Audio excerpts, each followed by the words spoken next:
It started with a flicker. Just one. The kind you'd barely notice if you weren't already afraid of the dark. 12-year-old Ellie Morgan wasn't exactly brave, but she wouldn't call herself scared of the dark either. She called it respectfully cautious. That's what she told her best friend Max when they checked into Black Hollow boarding school 2 weeks before fall term started.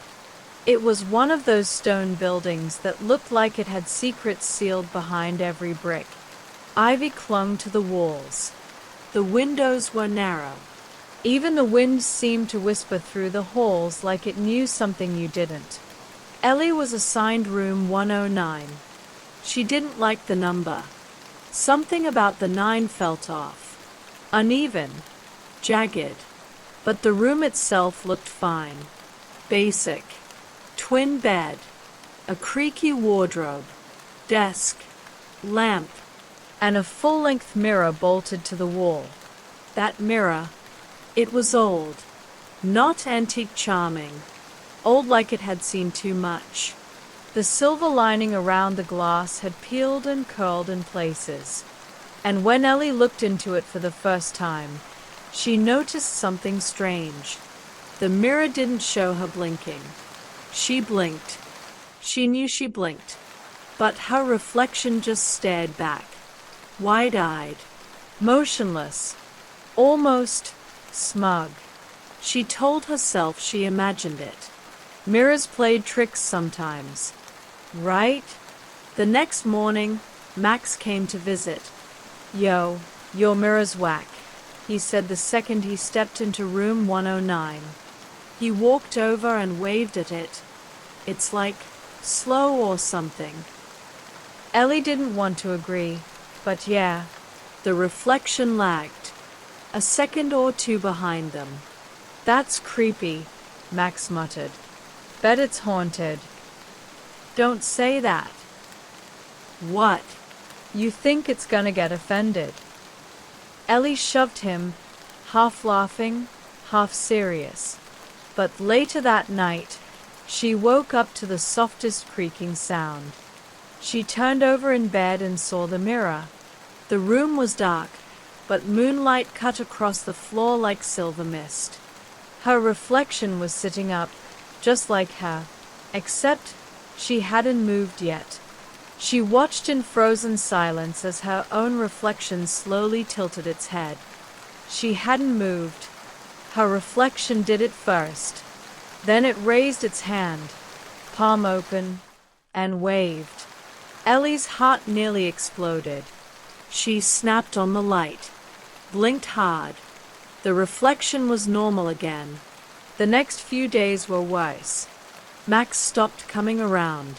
Not because he was scared, because he didn't remember her. When she saw him in the cafeteria, he looked confused. "Sorry, do I know you?" he asked. He sat with other kids, acted like she didn't exist. Every morning, Ellie checked the mirror, and every morning, something was a little off. Her reflection wore a different expression, slightly different clothes, and one morning, it had a cut on its cheek, just a thin red scratch. She didn't have a cut. Until lunchtime. She tripped in the hallway, fell into the corner of a locker. The same spot, same scratch. Her reflection smiled at her that night. She tried covering the mirror. Bedsheet, blanket, even cardboard. But every night, no matter what, the covering was on the floor by morning. The mirror always wanted to be seen. Finally, she tried going to the headmistress. But room 109 didn't exist on the dorm list. "No student has been assigned to that room in 20 years, said the headmistress, eyes narrowing. "But I sleep there, every night." "No, dear," she said gently. "You sleep in room 108. Ellie didn't understand. She ran back to her dorm. The door said 109, clear as day. The key in her pocket matched it. She unlocked it. Inside, the room was colder than ever. And the mirror, it was empty. No reflection. No Ellie. Just the room. Then, something moved behind the glass. A figure stepped forward, slowly, identical to her, down to the last freckle. It smiled, raised a hand, and reached out. Out. Glass cracked like ice under pressure. Her hand, pushed through. The air around it shimmered. Her double climbed through the mirror like water, barefoot and calm. Ellie tried to run, but her legs locked. The reflection smiled sweetly. You looked tired, it said, voice gentle. You can rest now.